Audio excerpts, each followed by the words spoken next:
Welcome to the Mind of Business Success podcast. I'm your host, Alicia Kramer. Our guest today is Spencer, and we are going to talk about your future. We're going to talk about what happens when you're ready to retire or to exit that business. What do you do with the money? What do you do to make sure that you're set for your future? Welcome to the show, Spencer. Alicia, honored to be here. Thank you so much for having me on. So we are getting into a subject in a slightly different way than I have in the past with some of my other guests. Now, before we go deep down that rabbit hole, we know that those listening, some of them are not even thinking about retirement. Some of them they're in the daily grind. Maybe they're still on that young enough end of the spectrum where it's just not on their radar.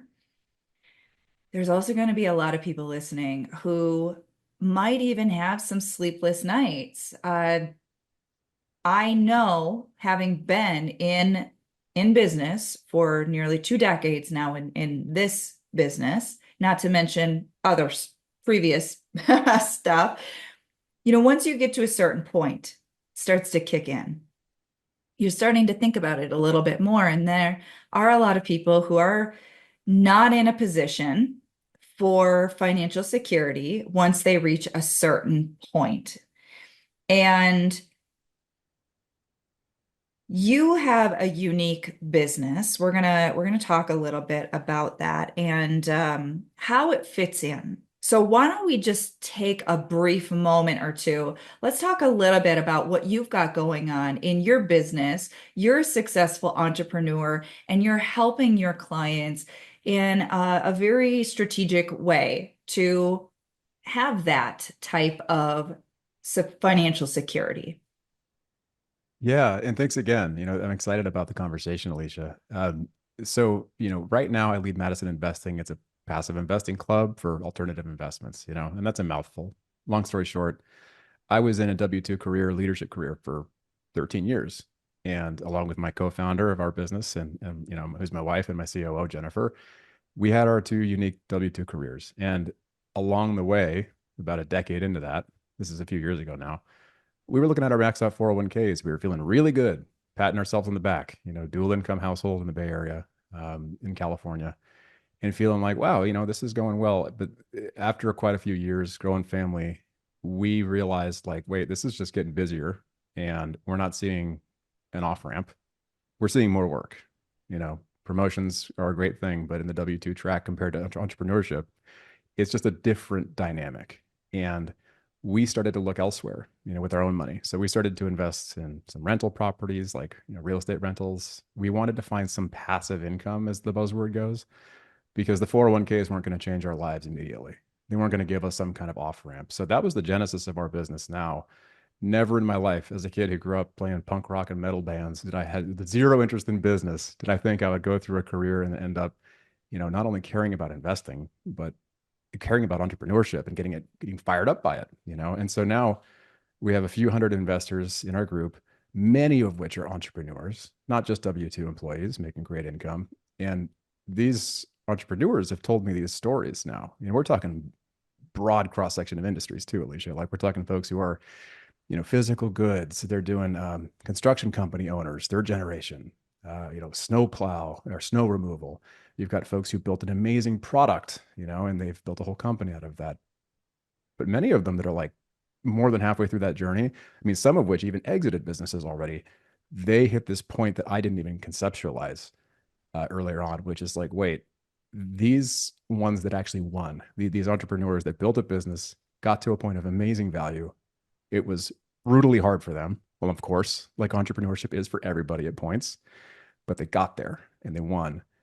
And they had a point of like a windfall, right? Maybe they sold to a PE for private equity firm. Maybe, they passed the business down the reins to their kids. And they're like, well, now I have this big pile of proverbial capital money. And they're like, what do I do with it? And unfortunately, some of them dive headfirst into starting a brand new business again, because that's what they know. Those are the skills that they built. And that is what I think of now, hearing these stories about like the maximum point of risk for that capital. They built the business because they were solving a problem with a product or a service. And ultimately, they also wanted to have some financial stability with that. But the challenge is, we all think that, if you're an entrepreneur at some point, your self belief became so strong, you went down this path and you can convince yourself of just about anything if you try hard enough.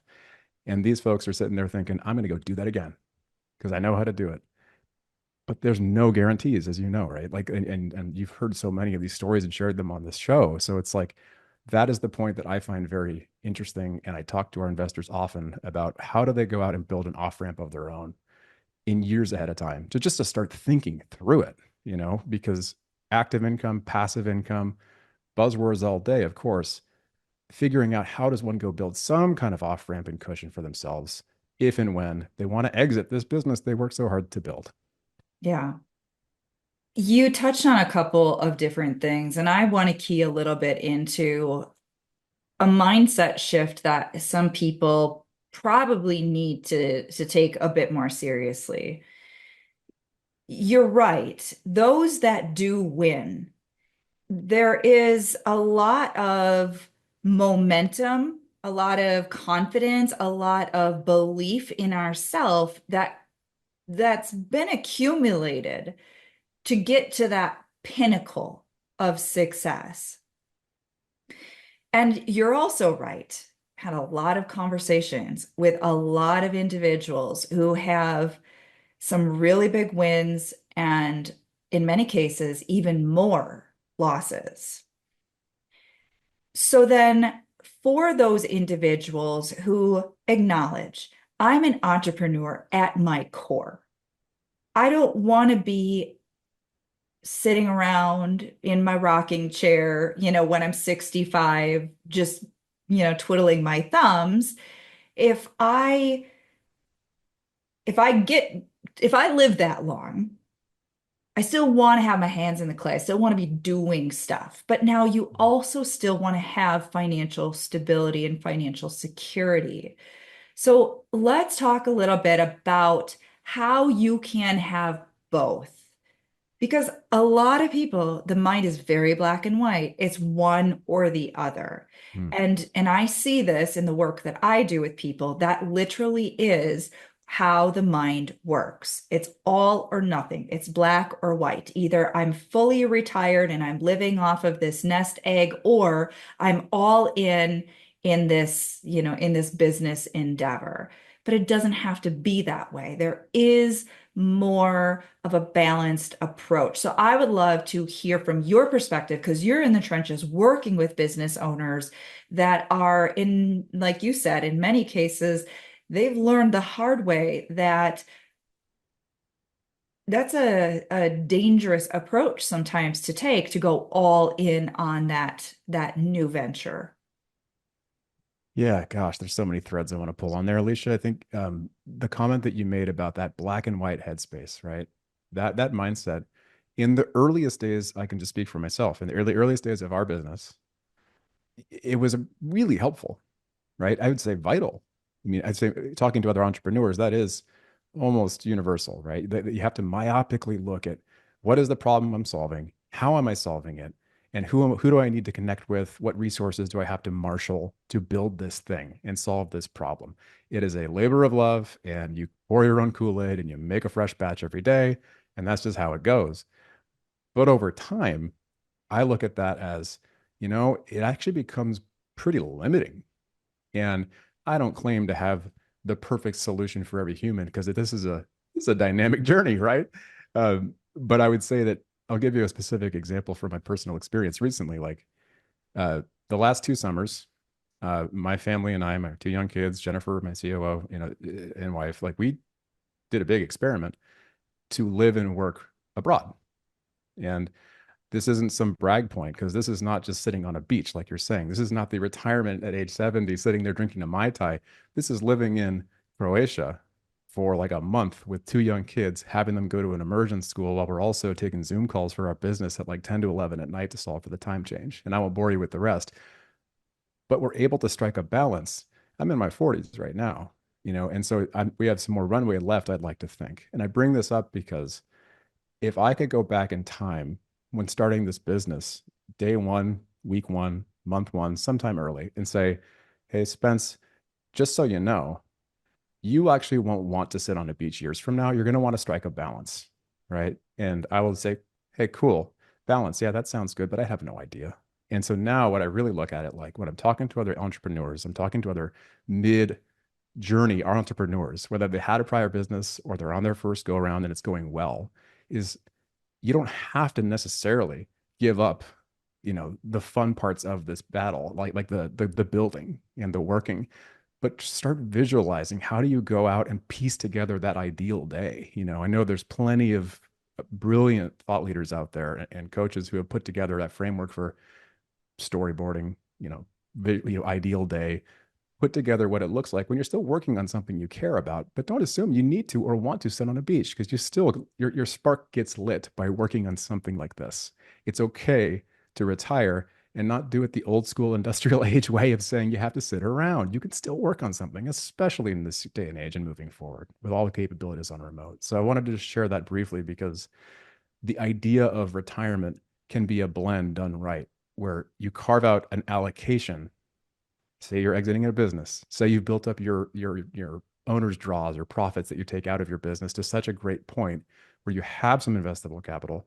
You can think about, oh, maybe 5 years from now, maybe 10 years from now with a time bound goal, I want to have X or Y passive amounts of income coming in from various sources in complement to my active activities because the active ain't going anywhere. Like, and just say that out loud because that myopic black and white zero sum game mindset is a dangerous one, really helpful at first, but increasingly dangerous, especially when you start having an infrastructure in it. If you have a team around you, you can't, like we are a lean business these days by choice, but I would say as a guy who was leading teams of 200 people at the age of 26, way in over my skis in the corporate world and learned the hard way a lot of times, it's it's a responsibility for your team and your infrastructure to also look broadly and think in big, moderated terms. So the last thing I want to say on this too, Alicia, is just the difference between the word or and. I think that when it comes to money and investing, very taboo stuff for a lot of entrepreneurs and families around the dinner table. But it really clicked for me when I realized like if I just look at all the allocation of capital, like if it's working capital for a business or if it's personal capital and how I deploy that stuff, right? It doesn't have to be or. It's not do I put money in the business or do I invest for my future? It's and it's like I can do both of these things. I can reinvest back into my business. It just takes some planning, like everything else done right, right? And some patience and planning in a quiet room with the right people and advice around you. And the word and has been a very helpful one for me in my journey. I love it. It's a powerful mindset shift. It takes a little bit of the uncertainty out of the equation. And I mean, the fact is, while in many cases, those of us who are very entrepreneurial, we thrive on growth and challenge and achieving something new, accomplishing something that is has previously been out of reach. But the fact is, most people need some sense of security to be on their A game. When that is missing, you're operating from that state of fight or flight. You're in a state of resistance and fear, and you're not going to be making the best decisions in that state. You're not going to be growing as well as you could be when you are operating from that state of consciousness. And any way that we can set ourselves up to win is valuable. And having these types of things in place so that subconsciously you feel a little bit like there's a safety net really does help tremendously as you're out there and you're reaching and you're stretching and you're taking those risks in your business. Not that it's going to necessarily solve all of your immediate problems, but Right. there's something to be said about the fact that it's human nature for us to need a sense of security. We just don't operate as well without it. You hit on a point that it brings me to a wonderful thought leader and author, just to name drop it because it's been so helpful for me in my journey.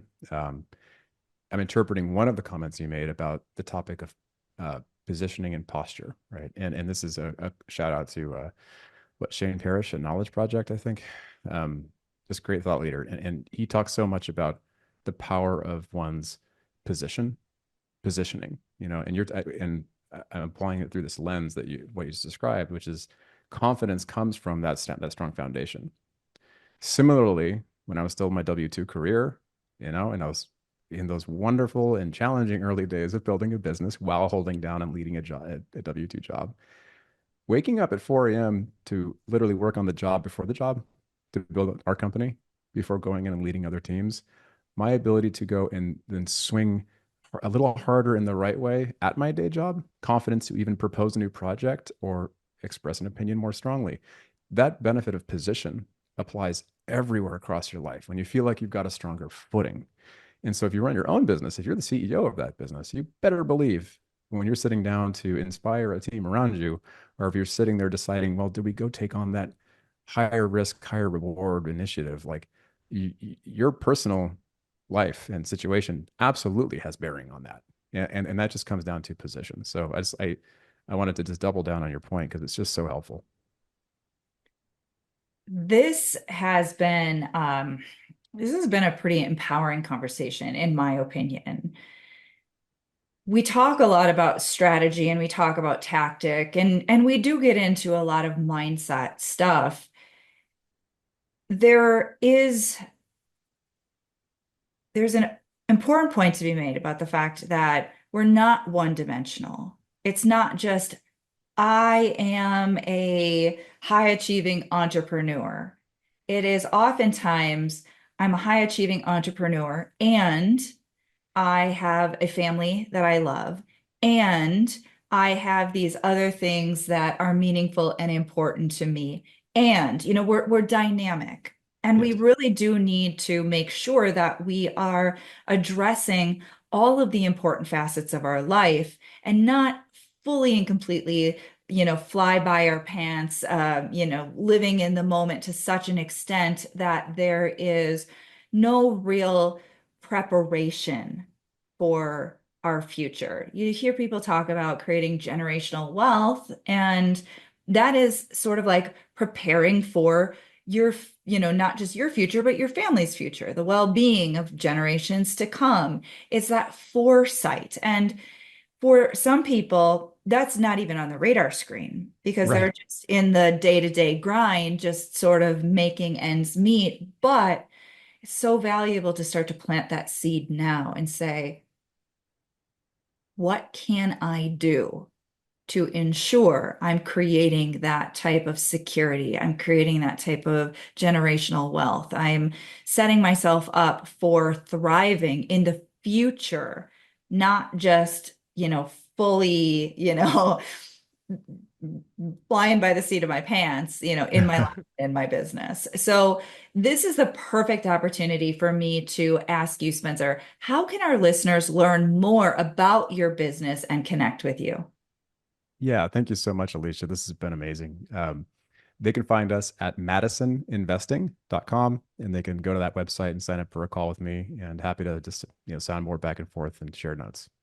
Awesome.